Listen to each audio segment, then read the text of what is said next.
আসসালামু আলাইকুম ভিউয়ার্স, আশা করি সবাই অনেক ভালো আছেন। যারা 5 সিম ইউজ করেন কিভাবে নাম্বার কিনবেন বা কিভাবে ব্যবহার করবেন, এটা ফোনের ইন্টারফেস। 5 সিমে লগ ইন করার পর আপনার ব্যালেন্স থাকলে আপনি এখন নাম্বার কিনতে পারবেন। এখানে 5 সিমে ঢোকার পরে এই অপশানগুলো আসবে। লগ ইন করার পরে এটা হোম পেজ। সো এখানে আপনি 1 নম্বরে সার্ভিস দেখতে পাচ্ছেন এবং 2 নম্বরে কান্ট্রি দেখতে পাচ্ছেন। আপনি যদি এই যে এইখানে ক্লিক করেন তাহলে দেশটা উপরে উঠবে, সার্ভিসগুলো নিচে যাবে। সো এখানে মনে করেন আমি মনে করব যেটা নেবেন সেটা সার্চ দিবেন। তো আমি ইমো সার্চ দিচ্ছি। দেওয়ার পরে এখন কোন দেশে নেব, যে দেশে নেবেন সেই দেশে এখানে সার্চ দেবেন।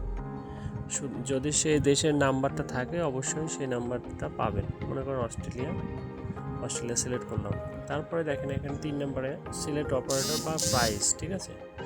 এখানে একটা প্রাইস আছে, আপনার সবচেয়ে কম রেটে যেটা চান সেটা নেবেন। বেশি দিয়ে চাইলে আপনি এখানে সাকসেস রেটগুলোও দেখবেন, যেটাতে বেশি কোড আসে সেটার দাম একটু বেশিই হবে, ঠিক আছে।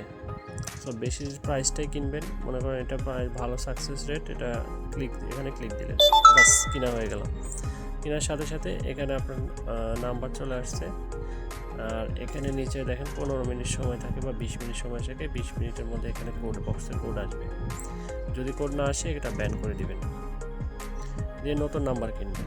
তো এইভাবে আর কি যে কোনো সার্ভিস, ফেসবুক হোক, ইমো হোক, হোয়াটসঅ্যাপ হোক, সব দেশের যেভাবে দেখালাম সেমভাবে আপনি এভাবে কিনে নেবেন। তো এইভাবে আর কি ব্যবহার করতে হয়। এখন যদি একাধিক নাম্বার একসাথে কিনেন সেক্ষেত্রে যে এখানে দেখা যাচ্ছে বাই বক্স 2 লেখা আছে, দেখেন এখানে একাধিক নাম্বার যদি একই সাথে কিনেন সেক্ষেত্রে এই নাম্বারের লিস্টগুলো এখানে চলে আসবে, ঠিক আছে। তো এখান থেকেও আপনারা চাইলে ব্যান করা, ক্যান্সেল করা সব কিছু আপনি এই বাই অপশনে থেকে করতে পারবেন। তো এই হচ্ছে সিস্টেম। আর যাদের রিচার্জ লাগবে অবশ্যই আমার সাথে যোগাযোগ করবেন। ডেসক্রিপশনে হোয়াটসঅ্যাপ লিঙ্ক দেওয়া আছে, ওখানে ক্লিক করলে আমার সাথে সরাসরি হোয়াটসঅ্যাপে যোগাযোগ করতে পারবেন। তো সবাই ভালো থাকেন। আসসালামু আলাইকুম।